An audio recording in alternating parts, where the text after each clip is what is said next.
The Silent Tomb. The mining colony on Vardos Prime had been forgotten for 3 centuries.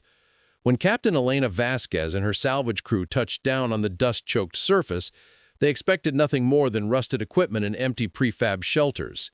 The planet had been abandoned during the Great Exodus, when humanity fled inward toward the core worlds to escape the expanding Zathran Empire. Now, with the Empire's fleets closing in on human space once again, desperate colonial governors were sending teams to strip anything valuable from the old frontier worlds. Elena's boots crunched against the red sand as she surveyed the ghost town through her helmet's display. Rows of corroded structures stretched toward the horizon, half buried by centuries of windstorms. Her crew of 6 fanned out behind her, their scanners sweeping for metals, fuel cells, anything that could be sold or repurposed. They had 2 days before they needed to jump back to the core. 2 days to make this trip worth the fuel costs. "Captain, I'm picking up something weird," said Marcus, her systems analyst. He was standing near what looked like an old administrative building, his scanner aimed at the ground. "There's a massive power signature about 50 meters down, still active." Elena felt her pulse quicken. Active power meant functional technology. Functional technology meant a real payday. She moved to Marcus's position, checking her own readings. He was right. The signature was faint but steady, a whisper of energy that had somehow survived 300 years of abandonment. "Could be a backup reactor," she said, "or maybe they left some equipment in standby mode." "For 3 centuries?" Marcus shook his head. "That's not standard colonial tech. Nothing we built back then could maintain power that long without maintenance." Elena considered this. The Exodus had been chaotic, a mass retreat, as the Zathran conquered world after world with overwhelming force. Billions of humans had fled, leaving behind everything they couldn't carry. But why would they leave something powered on? What could possibly be important enough to keep running when everyone else was running for their lives? "Find me an access point," she ordered. "I want to know what's down there." It took them an hour to locate the entrance, hidden beneath a collapsed warehouse. The structure's foundation had been built over something older, something that predated the colony itself. When they finally cleared the debris, they found a seamless metal hatch embedded in solid bedrock. The material was dark, almost black, with a faint iridescence that shifted in the light. Elena had seen a lot of human engineering in her 15 years of salvage work. This didn't look like any of it. The hatch had no visible controls, no access panel, no emergency release, just a smooth, unbroken surface that seemed to absorb light rather than reflect it. Marcus ran his scanner across it, frowning at the results. "I'm not reading any electronic locks. No biometrics, no keypad interface. It's like the door doesn't have an opening mechanism at all." "Everything has an opening mechanism," Elena said. She pressed her gloved hand against the surface, half expecting nothing to happen. Instead, the metal suddenly warmed beneath her palm. Lines of pale blue light raced outward from her touch, tracing geometric patterns across the hatch that hadn't been visible a moment before. The patterns formed words, ancient text, and a variant of English so old that her translation software struggled to parse it. "Welcome, daughter of Earth," her helmet's display finally rendered. "Authorization confirmed. Defensive Protocol 7 awaits reactivation." The hatch split down the middle with a hiss of equalizing pressure, revealing a shaft that descended into darkness.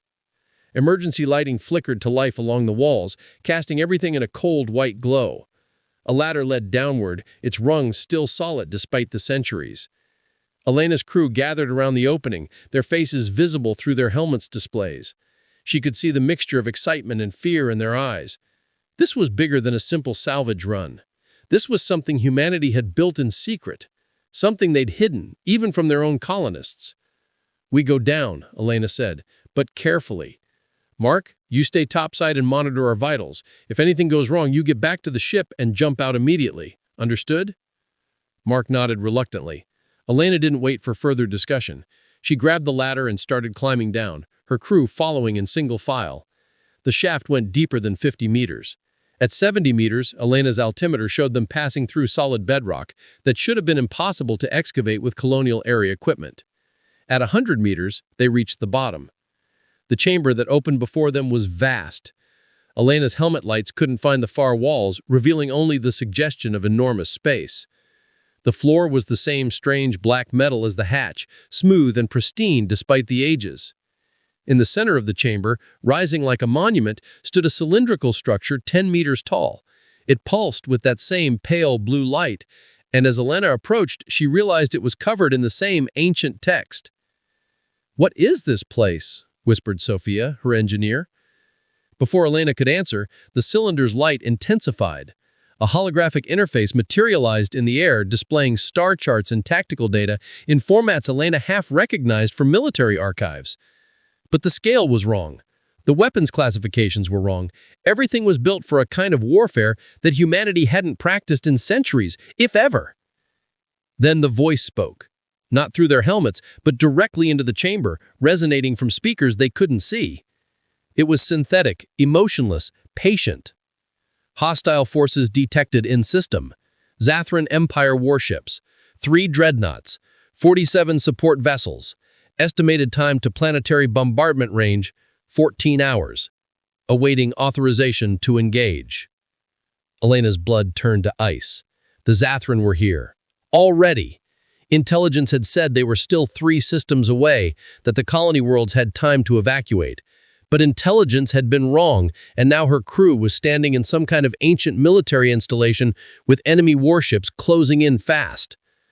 "Marcus," she said slowly, "what exactly are we looking at here?" Marcus had moved to one of the peripheral consoles, his hands dancing across holographic controls that responded to his touch. His face had gone pale. "Captain," he said, his voice barely audible, "according to this database, we're standing inside Defense Platform 17.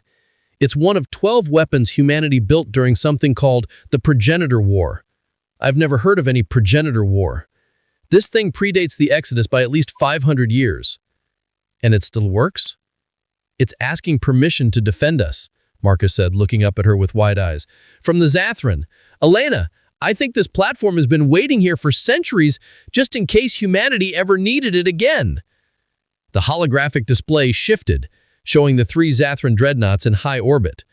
They were beginning their descent, preparing to sterilize the planet before any human forces could respond, standard procedure for the Empire. Leave nothing behind that could be used against them. Elena stared at the ancient weapon system, at the patient blue light that had burned for centuries in the dark. Humanity had built this place and then forgotten about it. But it had not forgotten about humanity. She reached toward the authorization panel, her hand trembling. "Captain, wait. We don't know what this thing does. We don't know if we can control it." Elena didn't pull her hand back. Outside, in the void above them, the Zathran were coming. Her ship couldn't outrun them. Her crew couldn't hide. In 14 hours, everything on this world would be ash and radiation. But humanity had left them a gift. A weapon from a war no one remembered. Still waiting, still loyal, still ready. The awakening. The light that flooded the chamber was not harsh or blinding, but rather a cascading wave of blue-white energy that seemed to breathe life into every surface. Elena felt the vibration through her boots as ancient systems, dormant for half a millennium, surged back to full operational status. The cylindrical structure in the center began to rotate, its sections unlocking and reconfiguring with mechanical precision that seemed impossible for technology so old. "All systems achieving operational capacity," the synthetic voice announced. "Reactor core at 30% and climbing. Weapon arrays coming online. Defensive shields initializing. Estimated time to full combat readiness, 8 minutes. Marcus was frantically scrolling through data streams on his console, his eyes wide with disbelief. "Captain, the power output from this facility is increasing exponentially. Whatever reactor design they used, it's generating more energy than a colonial fusion plant could produce in a year, and it's still accelerating."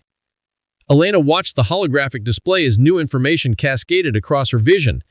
The platform wasn't just a single weapon, it was a network, a web of defensive systems that stretched across the entire planet. Satellite uplinks that had been silent for centuries were suddenly broadcasting. Ancient orbital assets that she hadn't known existed were reporting their status. Vardos Prime hadn't just been a mining colony, it had been a fortress, and humanity had buried its defenses so deep that even the colonists who lived here never knew what slept beneath their feet. "Why?" Sophia asked, moving closer to Elena. Why would they hide something like this? Why not use it during the Exodus? Because they didn't need it then, Marcus said, his voice distant as he absorbed information from the database. According to these logs, the progenitor war ended almost 600 years ago. Humanity won, but barely. We built these platforms as a failsafe, a last line of defense if the progenitors ever returned, but they never did. The platforms were classified beyond top secret, known only to the highest levels of old Earth's military command.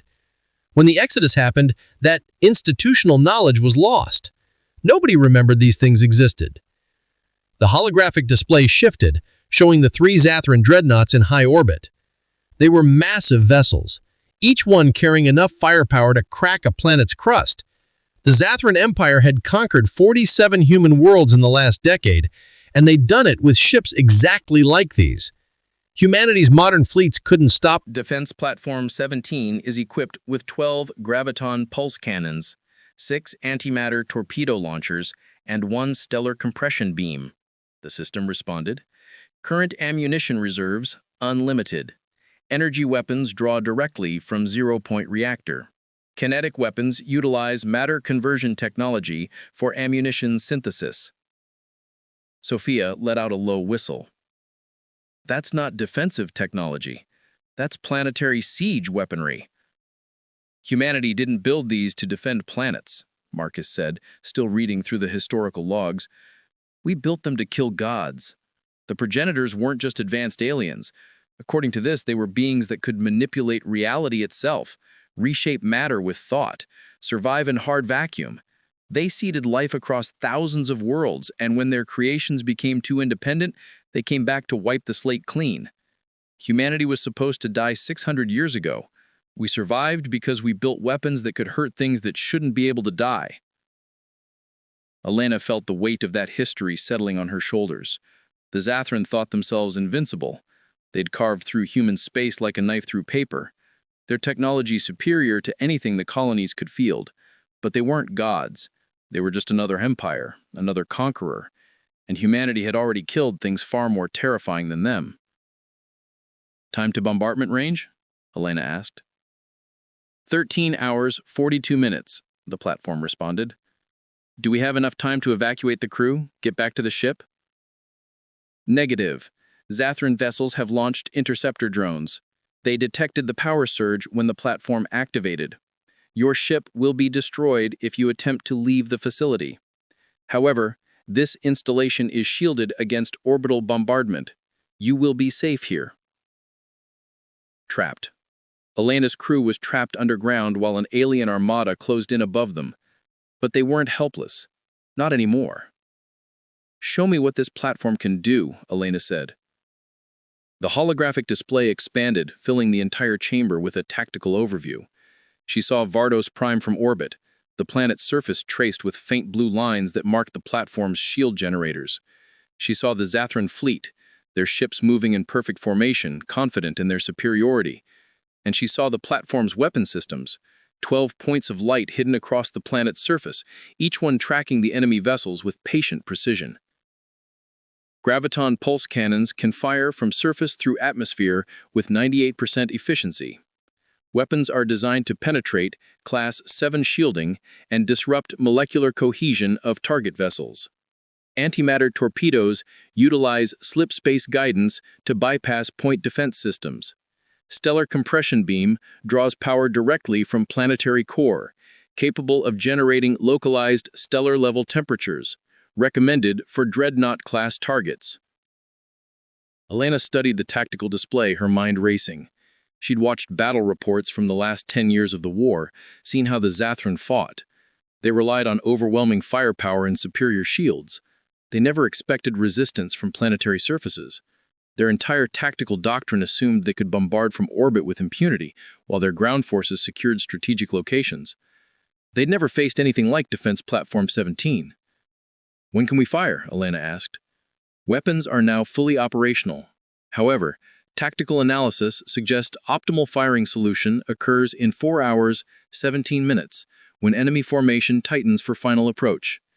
Current firing solution eliminates 2 dreadnoughts with 94% certainty.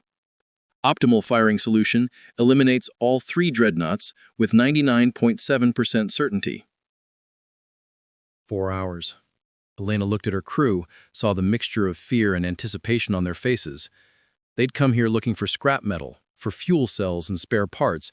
Instead, they'd found a weapon that could change the course of the war.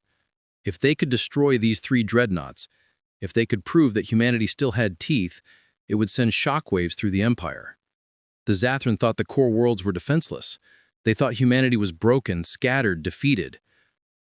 "Mark," Elena said into her comm, addressing the crew member who'd stayed topside with the ship, "what's your status?" Static answered her for a moment, then Mark's voice crackled through. "Captain, I've got bad news. Zathran interceptors just took out our ship, direct hit to the reactor. I barely made it to the escape pod. I'm in the old colony shelter about 2 clicks from your position." Elena closed her eyes, feeling the last avenue of retreat close off. They were committed now. There was no escape, no running away. They would see this through to the end, whatever that end might be. "Get to our position," she ordered. "Follow the beacon I'm transmitting. We're safer down here than anywhere else on the planet." "Understood, Captain. On my way." Elena turned back to the holographic display, watching the Zathran ships draw closer. They were so confident, so certain of their victory. She wondered if they knew about the progenitor war, if their historians had any record of what humanity had done 600 years ago. Probably not. The Zathran were young as galactic civilizations went, barely 2,000 years old. They'd conquered dozens of species, absorbed their technology, built their empire on the graves of older civilizations. But they'd never fought humans who remembered what they were capable of. "Captain," Sophia said quietly, moving to stand beside her, "are we really going to do this? Start a battle that could escalate the entire war?" Elena thought about the 47 worlds the Zathran had conquered. She thought about the billions of humans living under occupation, the colonies that had been bombed into radioactive wastelands when they'd resisted too strongly. She thought about the fact that her crew was going to die on this forgotten planet if they didn't fight back. "The war is already escalated," Elena said. "We're just reminding them who they're fighting." The system's synthetic voice spoke again, calm and patient. "Zathran fleet entering optimal firing range in 3 hours, 59 minutes. All weapon systems standing by. Defense Platform 17 is ready to execute primary function, protection of humanity against existential threats." Elena stood in the ancient chamber, surrounded by technology that had waited 500 years for this moment. Above her, an alien armada closed in for the kill, expecting nothing but easy prey. They had no idea what was waiting for them in the dark, beneath the red sand of a world they thought was defenseless. Humanity had been underestimated before. It never ended well for those who made that mistake. "Begin firing sequence countdown," Elena ordered. "When we reach optimal firing solution, I want every weapon this platform has pointed at those dreadnoughts. It's time to show the Zathran what happens when they forget who they're fighting." Gods and dust. The hours crawled by with agonizing slowness. Mark had made it safely to the underground facility, his face pale and drawn as he descended the ladder into the chamber. Elena's crew gathered around the tactical display, watching the Zathran fleet tighten its formation as it approached firing range. The aliens were executing a standard planetary assault pattern, their 3 dreadnoughts forming a triangular formation with support vessels clustered in protective screens around each capital ship. They had no idea they were flying into a trap that had been set before their empire even existed. 30 minutes to optimal firing solution, the platform announced. Enemy vessels are deploying atmospheric bombardment drones. Surface impact estimated in 45 minutes. Elena watched the swarm of smaller craft detach from the dreadnoughts, hundreds of them spreading out like locusts. Each drone carried enough explosive power to level a city block. In an hour, the entire surface of Vardos Prime would be a burning wasteland. The Zathran never took chances with human worlds. They'd learned during their first conquest that humanity fought hardest when defending their homes. Better to destroy everything from orbit and sort through the ashes later. "Captain," Marcus said, his voice tight with tension, "I've been reading through the battle logs from the progenitor war. These platforms, they didn't just defend. When humanity activated all 12 simultaneously, they generated enough combined firepower to crack a moon. The progenitors could reshape reality and we still beat them. The Zathran don't stand a chance." "Don't get overconfident," Elena warned. "We're one platform, and we've been asleep for 500 years. Let's see if this ancient tech still works as advertised before we start celebrating. But she felt it too, that ember of hope burning in her chest. For years, humanity had been losing. Every battle report brought news of another retreat, another evacuation, another world lost to the Empire. The core worlds were preparing for a final siege, a last desperate stand against an enemy that seemed unstoppable. But maybe, just maybe, humanity's ancestors had left them the tools they needed to survive. 15 minutes to optimal firing solution. Enemy vessels are entering terminal approach vector. Shield configurations detected and analyzed. Firing solutions updated for maximum penetration. The holographic display showed the platform's weapons coming alive across the planet's surface. 12 points of light, each one representing a graviton cannon hidden beneath meters of rock and sand. 6 antimatter torpedo silos, disguised as natural geological formations. And at the planet's equator, the stellar compression beam, its focusing array rising from an ancient crater that Elena now realized wasn't natural at all. "Captain," Sophia said, her hand resting on Elena's shoulder, "whatever happens next, I want you to know it's been an honor serving with you." Elena looked at her crew, these 6 people who'd followed her to the edges of known space in search of scrap and survival. They hadn't asked for this. None of them had. But here they stood, about to unleash a weapon that their ancestors had built to fight gods. 2 minutes to optimal firing solution. The enemy vessels are entering terminal approach vector. Shield configurations detected and analyzed. Firing solutions updated for maximum penetration. The holographic display showed the platform's weapons coming alive across the planet's surface.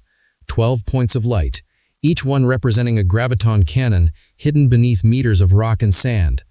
6 antimatter torpedo silos, disguised as natural geological formations. And at the planet's equator, Elena took a deep breath. Once she gave this order, there was no taking it back. The Zothran would know that humanity possessed weapons they couldn't match. The Empire would investigate, would search every human world for more platforms like this one. The war would escalate beyond anything seen before. But the alternative was to let Admiral Kethrej sterilize another world, kill another crew of humans who'd done nothing but try to survive in an uncaring universe. The alternative was to stay silent, stay hidden, and die without a fight. 30 seconds to optimal firing solution. Elena placed her hand on the authorization panel, felt the warm metal respond to her touch. The blue light pulsed brighter, eager, patient, waiting for her command. 20 seconds. She thought about New Cartagena, about the 2 million people who died because they refused to kneel. She thought about the 47 conquered worlds, the billions living under Zothran occupation. She thought about her crew, about Mark's destroyed ship, about the fact that they were all dead anyway if they didn't fight. 10 seconds. 9. 8. Humanity had fought gods and won. The Zothran were just another empire, just another enemy. And humanity had left weapons behind, had prepared for this moment even if they'd forgotten they'd done so. 7. 6. 5. "Fire everything," Elena commanded. The world exploded into light. The graviton pulse cannons fired first, 12 beams of distorted spacetime that punched through Vardis Prime's atmosphere in microseconds. The air itself screamed as reality twisted, and then the beams struck the Zothran shields with the force of collapsing stars. The purple energy fields that had deflected every human weapon for the last decade shattered like glass, and the beams tore into the dreadnought's hulls. The Crimson Sovereign's forward section simply ceased to exist, molecular bonds ripped apart by gravitational forces that should not have been possible to weaponize. The massive ship lurched, its engines flickering as secondary explosions rippled through its interior. Then, the antimatter torpedoes launched. 6 streaks of annihilation that slipped through slip space and materialized inside the Zothran formation. Point defense systems fired frantically, but the torpedoes were already among them, already detonating. Matter met antimatter, and 3 of the support vessels vanished in bursts of pure energy. The Zothran fleet scattered, their perfect formation breaking apart as they tried to understand what was happening. Their sensors had detected no ships, no orbital platforms, nothing that could pose a threat. The attack was coming from the planet itself, from a world they'd thought defenseless. Admiral Kethredge's flagship was still alive, its backup shield struggling to reform, its weapons searching for targets. The other two dreadnoughts were breaking away, trying to gain distance, trying to regroup. Stellar compression beam charged and ready, the platform announced. Target lock on Crimson Sovereign confirmed. Fire, Elena said. At the equator of Vardus Prime, the ancient crater split open. A focusing array the size of a skyscraper rose from the depths, its surface covered in crystalline structures that began to glow with impossible brightness. Energy drawn directly from Vardus Prime's molten core channeled through the array, compressed and focused into a beam that made the graviton cannons look like flashlights. The beam that struck the Crimson Sovereign was the color of a star's heart, so bright that it would have been blinded anyone looking at it directly. It touched the dreadnought's hull for exactly 3 seconds. That was all it took. The massive warship didn't explode, it simply melted. Its crimson plating running like water, its internal structure collapsing as temperatures that could only exist in the hearts of suns consumed it from bow to stern. When the beam cut off, nothing remained but a cloud of superheated gas and a few chunks of molten metal that would rain down on the planet for days. Admiral Kethredge and his crew of 20,000 had been vaporized so quickly that they never had time to send a distress signal. The remaining 2 dreadnoughts were already accelerating away, their engines burning at emergency power. The support vessels scattered in all directions, abandoning all formation, all coordination. The Zothran were running, fleeing from an enemy they couldn't see, couldn't fight, couldn't understand. Targets retreating beyond effective weapon range, the platform reported. 41 enemy vessels destroyed, 8 vessels critically damaged, remaining forces fleeing the system. Defensive action successful. The chamber fell silent, except for the hum of the reactor and the soft breathing of Elena's crew. On the holographic display, the Zothran fleet was breaking apart, ships jumping to slip space in panic, leaving behind their damaged comrades. The armada that had come to sterilize Vardus Prime was defeated, scattered, humiliated. Humanity had won. Marcus let out a shaky laugh. We did it! We actually did it! We just destroyed a Zothran dreadnought with a weapon that's older than most colonies. Sophia was crying, tears streaming down her face as she stared at the tactical display. New Cartagena, she whispered. For New Cartagena. Elena felt the weight lift from her shoulders, felt the tension drain away. They'd done more than survive. They'd struck back. They'd reminded the galaxy that humanity wasn't prey, wasn't helpless, wasn't defeated. Platform, Elena said. Can you transmit a message on all Zothran military frequencies? Affirmative. Do it, and make sure this message reaches every ship in their fleet. The communication systems activated, ancient transmitters that could punch through slip space itself. Elena's voice would reach across light years, would echo through every Zothran vessel within 100 parsecs. This is Captain Elena Vasquez of Humanity. You came to our world expecting easy prey. You came expecting us to be defenseless. But humanity has never been defenseless. We've just been sleeping. You've conquered 47 of our worlds. You've killed billions of our people. And you thought we'd forgotten how to fight back. This is your only warning. Leave human space. Release the worlds you've occupied, or learn what happens when you wake up something that was built to kill gods. We've done it before. We'll do it again. The choice is yours. She ended the transmission. On the tactical display, the last of the Zothran ships winked out of existence, jumping to slip space, carrying her message back to the Empire. Captain, Marcus said quietly, what happens now? Elena looked at the platform, at the ancient weapon that had defended them, at the technology that humanity had built and forgotten. But there were 11 more platforms, 11 more sleeping weapons scattered across the galaxy. If they could find them, if they could wake them up, if they could remember what their ancestors had been capable of. Now, Elena said, a smile crossing her face, now we find the others, and we remind the galaxy who we are.